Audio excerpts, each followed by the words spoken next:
Alright guys, so this is the differential breather valve. Notice how this spins freely. Well, this car up here has it right here. They all have it back here. We changed out the fluid in it, and one of the things we noticed is that the breather valve doesn't spin, it's stuck. And this does just that. It allows the differential to breathe. Without it, you get air bubbles and it doesn't allow the gear oil to move freely how it should. So in order to replace yours, you get a 14mm wrench, you get it on the base of it, you break it loose, and then you work it out.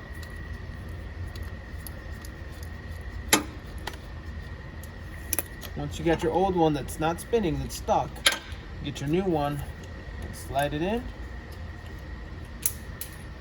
start it by hand.